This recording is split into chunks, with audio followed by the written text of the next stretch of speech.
ce n'est pas un message justement que la Russie est en train de passer à ces terroristes? Je commencerai par évacuer les problèmes de forme, Madame Lina Dedi, et je vais rapidement éclairer, n'est-ce pas, ces enjeux de forme que vous suivez. Les problèmes de forme sont clairs.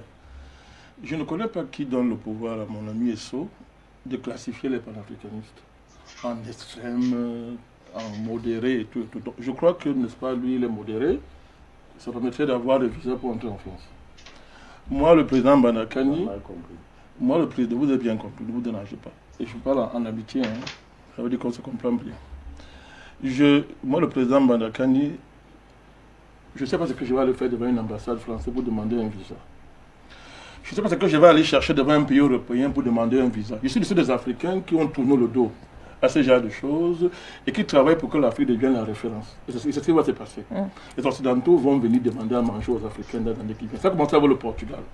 Et le Portugal est le premier pays qui a inauguré la colonisation. Il y a des symboles que les gens négligent. Les Portugais travaillent comme employés coursiers en Angola. Et l'Angola a acheté sous Dos Santos des pans entiers de l'économie portugaise.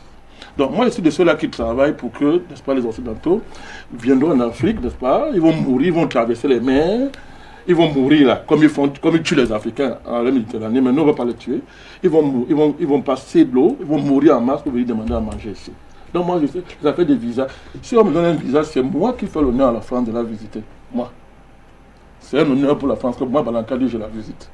Donc jamais je ne demanderai un visa à l'ambassadeur français. Ils le savent d'ailleurs. Il y a un pays européen. Donc, injure grossier. Ok. Mais nous avons injuré grossièrement Sarkozy. Mon cher Esso.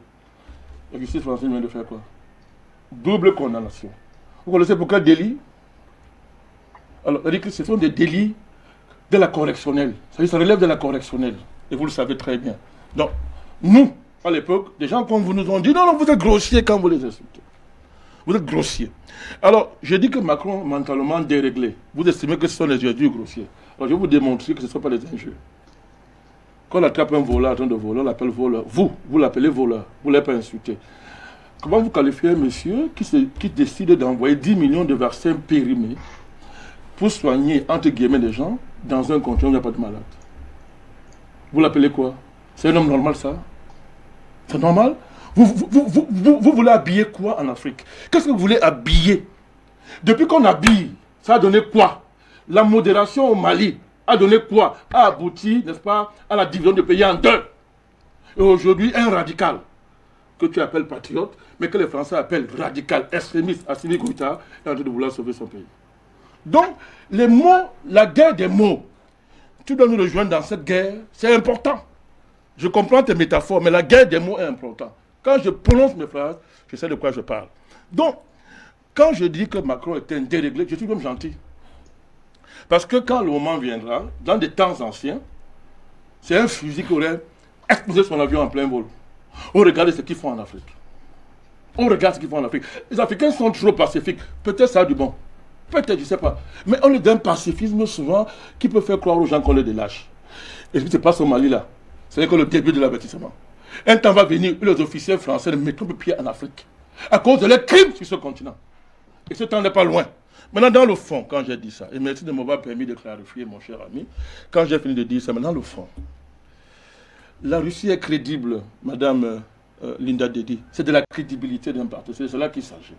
En quelques mois, et le ministre l'a dit, un contrat d'une telle envergure militaire est signé et réalisé. C'est-à-dire, en quelques mois, signé et réalisé. Alors que, pendant ce temps-là, le fameux partenaire, effectivement, entre guillemets, a abandonné le Mali.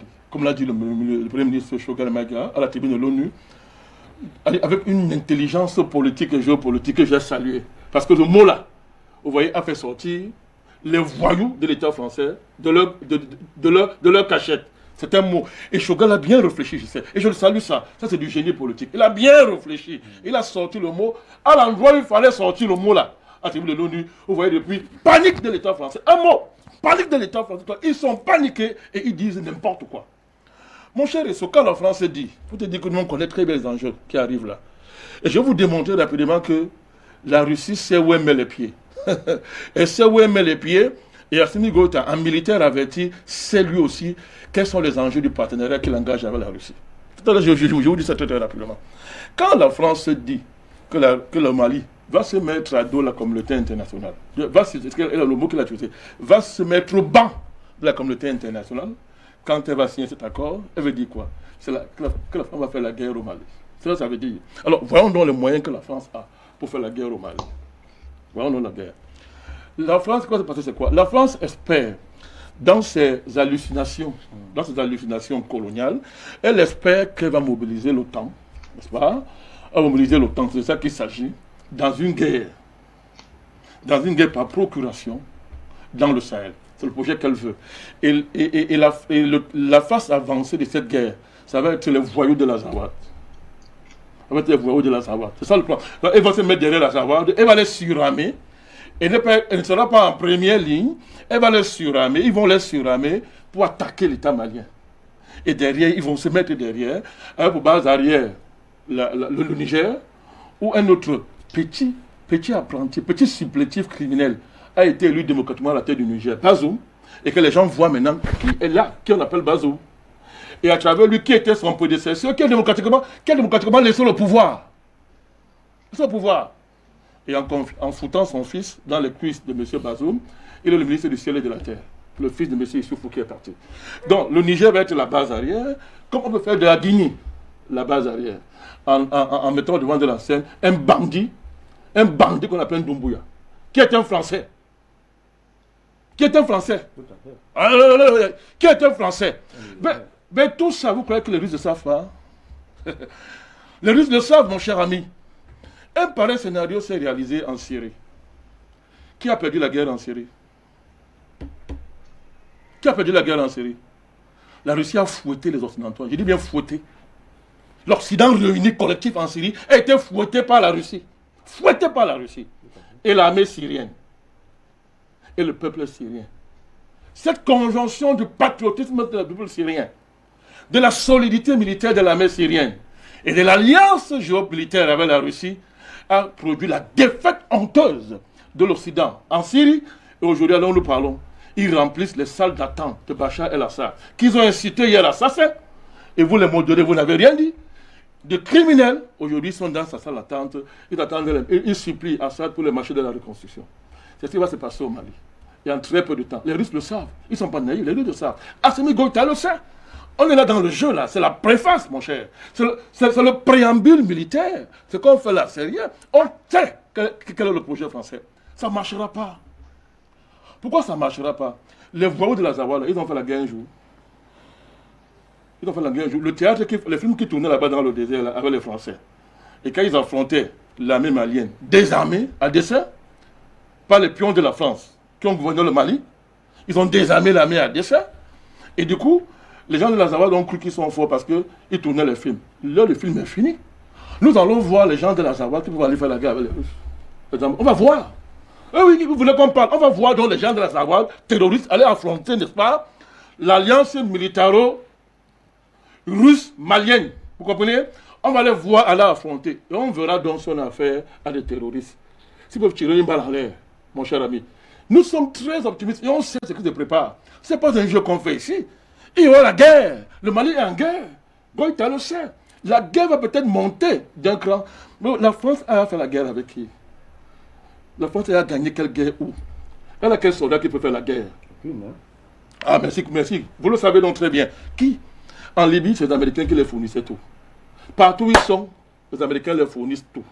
Alors où nous parlons, les Américains savent très bien qu'ils ne sont pas en mesure de faire une guerre avec la Russie. Ah, je vous le dis, hein. Il y a l'exemple qu'il y a eu en Syrie. Et à l'heure actuelle, les Américains sont, permettez-moi l'expression, dans un culte de sac politique. Les institutions politiques américaines sont d'une faiblesse extraordinaire. Vous le savez très bien. Parce que la querelle électorale aux États-Unis n'est pas finie. Et M. Joe Biden, c'est un fantôme qui reconnaît son bureau à peine. Et qui peut parler avec, qui peut remarquer 2 ou 3 journalistes et répondre à des questions. On lui bombarde les fiches comme ça pour qu'ils lisent. On bombarde comme ça, on agrandit les lignes pour qu'ils lisent. Donc les faits sont là. Nous sommes conscients des enjeux. Je réponds dans le fond de votre question, Mme Linda. D'accord, les enjeux sont là. L'État malien, l'armée malienne, est au fait de ces enjeux. Les Russes qui s'engagent en Afrique connaissent très bien que là, ils jouent le tournant de leur crédibilité. Les Russes le savent. Parce qu'à l'issue de cette guerre, la Russie, dont la crédibilité sera établie sur le continent, va gagner le vrai partenariat que la France aurait pu gagner, mon cher Esso. Elle qui a eu, si on prend seulement le cas du Mali, 8 ans pour gagner la confiance des Maliens. 8 ans, voilà un État feignant, composé, dirigé par des incompétents, qui ont eu 8 ans, si on prend seulement la venue de l'opération Serval. Quand les Français étaient accueillis en héros, vous vous rappelez l'époque, en héros, n'est-ce pas, au Mali, 8 ans, ils n'ont pas été en mesure, mon cher ami, de consolider, de gagner la confiance des Maliens. C'est de la faute à qui? C'est de la faute à qui? Ils ont été incapables, incompétents, parce qu'ils sont méchants. Ils ne considèrent pas les Africains comme des êtres humains. Ils estiment que les Maliens ne sont pas des êtres humains. Ce sont des... Les Maliens sont une horreur de la nature qui est, n'est-ce pas, qui est adossée sur des mines d'or, sur une richesse extraordinaire. Ils font comme les Beurs. On fait en Afrique du Sud, ils ont dit, je termine, ils ont dit aux Sud-Africains que c'est une malédiction pour vous d'être assis sur un tel trésor. Nous allons vous enlever votre humanité. Ils ont établi le régime de l'apartheid. La France est un État dirigé par des incompétents qui sont incapables de transformer un avantage historique en avantage géopolitique, en avantage d'avenir. Eh bien, les Russes jouent leur enjeu ici en Afrique, n'est-ce pas? Et dans ces partenariats, les Russes savent très bien, s'ils gagnent ici, comme ils ont gagné au Moyen-Orient, ils vont changer le monde et ce sera leur grand profit. Nous, les panafricanistes, on comprend bien ça et on accompagne les Russes dans ce combat. Alors, Président, je voulais rester avec vous avant de partir du côté du Standard. Vous parlez tout à l'heure de cette France que vous taxez d'incompétente. Mais est-ce qu'à un moment donné, ce n'est pas au-delà de l'incompétence? Est-ce que ce n'est pas un manque de volonté quand même? Vous êtes gentil. Vous êtes poli parce que notre ami Esso nous appelle à la modération ici. Vous êtes très poli dans cette affaire. Ce n'est pas une affaire de volonté. Je vous assure, c'est de la fainéantise d'État. Donc ils n'en savent rien. Mais attendez, vous voulez qu'on fasse quoi? Comment? Analysez-moi cette affaire, Madame Linda Dédé. Vous êtes sur un territoire depuis plus de 3 siècles. Oui. Si on prend au début de la colonisation française ici en Afrique. Mais, deuxièmement, vous réussissez à donner des fausses indépendances à des États qui, pendant plus de 50 ans, tremblent sur vos pieds, ne comprennent même pas les enjeux géopolitiques du continent. Madame Linda Dédé, comment on fait pour ne pas transformer une telle situation, n'est-ce pas, en avantage? Comment on fait pour ne pas prendre l'avantage une fois pour toutes sur tous les pays du monde? La France a eu un avantage qu'aucun pays du monde n'a eu. Madame Linda Dédé, en Afrique, c'est extraordinaire ça. Un tel avantage, donnez ça aux Allemands. Moi, au Cameroun, ici, nous avons encore des monuments que les Allemands ont construits il y a 100 ans qui éblouissent tout le monde par leur solidité. Le pont sur la Salaga, vous savez de quoi je parle. C'est un monument, c'est un objet d'art qui aujourd'hui continue à nous séduire. Mais quelle solidité! Donnez ça. Allez, je ne dis pas que les Allemands sont bien, hein, mais je dis que si c'était les Allemands à la place des Français, je vous dis que personne n'arracherait les Africains aux Allemands. Ils auraient transformé ça en avantage extraordinaire. Et ils auraient pris un grand pas. Dites-moi comment, mon cher Esso, expliquez-moi ce genre de curiosité. Vous avez un tel avantage, un tel cadeau, entre guillemets, que l'histoire vous donne. Au bout de 300 ans, vous avez un tel résultat. C'est de la fainéantise. D'accord, Président. C'est de l'idiotie d'État. Et pourquoi? Parce que les dirigeants français, les dirigeants français ont un problème. Le problème, c'est quoi? C'est que quand ils pensent à l'Afrique et les Africains, c'est en termes de, comment on dit ça, de maltraitance, c'est en termes de crimes, c'est en termes de faits manières, c'est en termes d'intrigue, c'est en termes, bref, de tout ce qu'on appelle la France-Afrique. D'accord. Un tel démarche vous abrutit, ne vous amène pas à réfléchir pour anticiper sur l'évolution du monde. Pendant que d'autres qui n'ont pas les colonies travaillent, comme les Allemands, entre guillemets, réfléchissent et se donnent les moyens, n'est-ce pas, d'anticiper sur la compétition internationale. Vous avez un pays qui est là, qui passe son temps à tuer, à voler, à égorger dans un continent. Mais au bout d'un moment donné, c'est de la putréfaction qui s'installe dans le pays et ils ont à la tête du pays des gens comme M. Macron. Alors, merci à vous, Président Bandakani. Je crois que nous allons aller du côté du stand.